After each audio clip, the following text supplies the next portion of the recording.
Mr. Bennett continues, if one cannot arrange that an income of 24 hours shall exactly cover all proper items of expenditure, one does muddle one's whole life indefinitely. We shall never have any more time. We have, and we have always had, all the time there is. Isn't that well said? Let's consider some approaches to managing our time most effectively. The first approach is to ignore the subject altogether. The man says, I've been late all my life. I can't ever seem to get a handle on my time. Heck with it. I'll just struggle along the best I can. That's okay. It's your life, right? You can do with it as you please. But consider what this attitude might be costing you. Here's the second approach. Step down to something easier. Again, that's okay too. A man works for a company, then decides he wants to own one. When he gets that responsibility, comes to work before everyone else, leaves after everyone else, he now says, I would rather work for someone else's company. Hey, again, it's your life. Success is not a stereotype. There isn't just one model.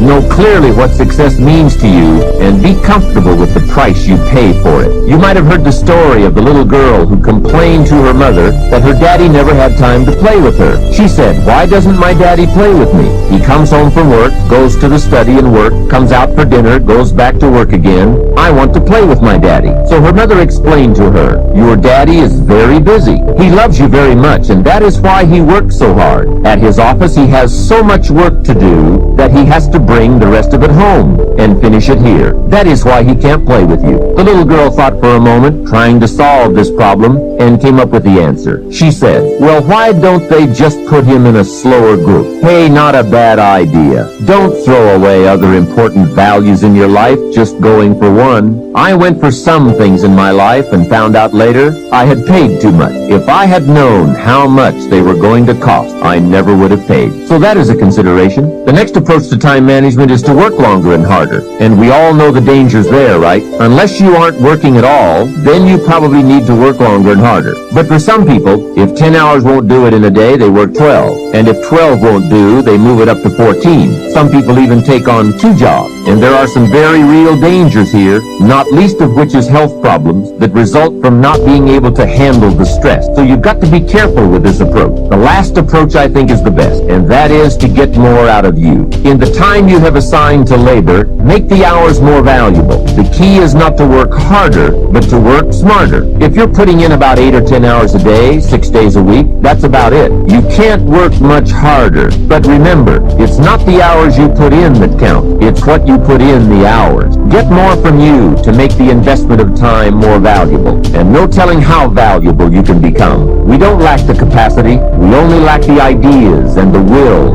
and the discipline to carry them out. In considering the subject of time management, remember that a big part of the key for changing is to take it in small steps. Most of us don't make revolutionary changes. We change a few degrees at a time. When you get some life momentum rolling, it's not that easy to make all the changes all at once. Hey, you can't whip a U-turn with the Queen Elizabeth II. When that big ship gets moving, they say it takes 7 miles just to get it stopped. So when it's really moving, you just have to nudge it a little, and finally you get it turned. That's a lot like our lives. A few nudges at a time. How many of you know that it's hard building a thriving residual income on a monthly basis? Raise your hands. Yeah. That's why most people won't say yeah. It's much easier to complain about the economy. It's much easier to complain about our elected officials. It's much easier to talk about the recession. That's much easier to come up with excuses why you can't do it. That's where I was. That's where I set up station for a long time. My mentor said something to me, Mike, wait, I want you to write this down. He said, anybody can complain. He said, if you do what is easy, that's complaining. If you do what is easy, your life will be hard. But if you do what is hard, your life will be easy. Come on, that's strong medicine.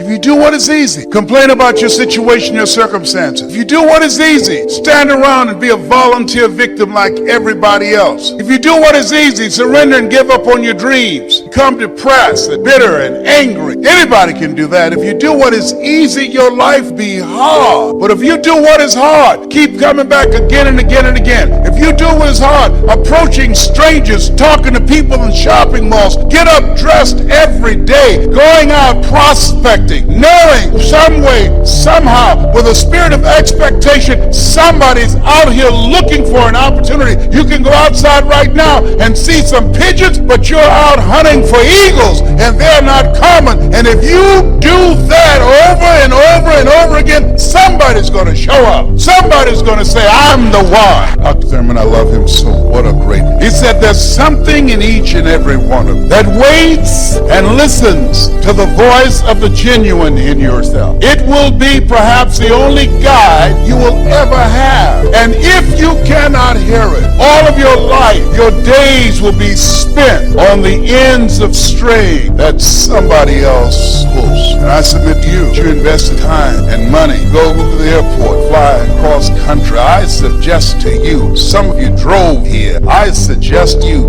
showed up because you said, I'm going to pull my own strings. I'm going to control my own life. Nobody will ever pull my strings again. Give yourselves a round of applause. I want you to write this down. Choosing your future. It's a program that we've created that's designed to put in place for you to work on yourself. A systematic process that changes your mindset. It's possible, it's necessary, it's you, it's hard, it's worth it, it's done. It's 6 CDs. I'm tired, y'all. I'm tired of shortcasting. I'm tired of 15-year-olds being killed in drive-by shootings. I'm tired of 3-year-olds getting shot through a door in our own house plan because we won't talk about life. Somebody has got to have the courage to talk about life, that it's not just a straight line and everything that just fall into place. And Peter, the great apostle of the New Testament, is warming himself by the fire of the Romans, denying Jesus, and not just saying I'm not his disciple. He said, I don't even know him. It's a shame, but it's true. And what of Thomas?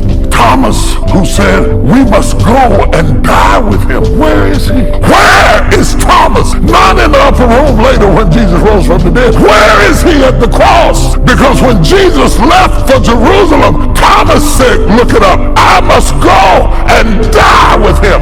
But when that dying got real, a lot of people say a lot of stuff until it gets real. For better or for worse, in sickness and in health, to richer and for poor, till you pee on yourself. When it gets worse, don't be so carried away about what people say, because Thomas, who was ready to die for him, turns up MIA at the cross. I see John, I see Mary, I see the Roman soldiers. Where is Thomas at the cross? No wonder he doesn't show up in the upper room. Shame. No wonder he is not gathering with the rest of the disciples, because they heard him say, I will die with him. And they know he has shrank into the bushes and ran down the path and went over the hill and swam across the creek to get away from death. And what about Judas and his infamous betrayal of Jesus? I was reading a non-canonical book called The Gospel of Judas that has been discovered in the antiquities of history, and in it purports the ideology that Judas really wasn't trying to betray Jesus.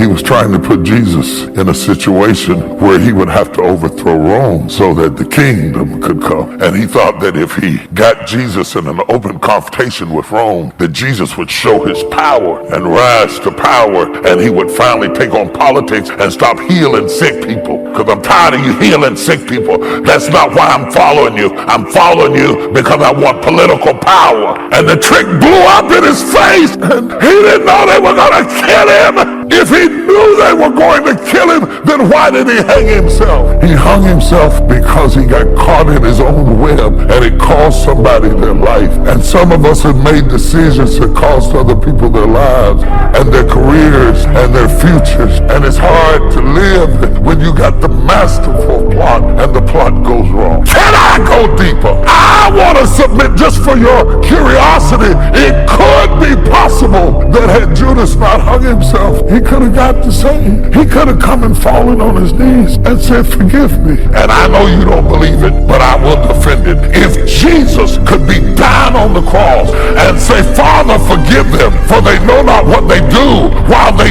nailed him to the tree, then surely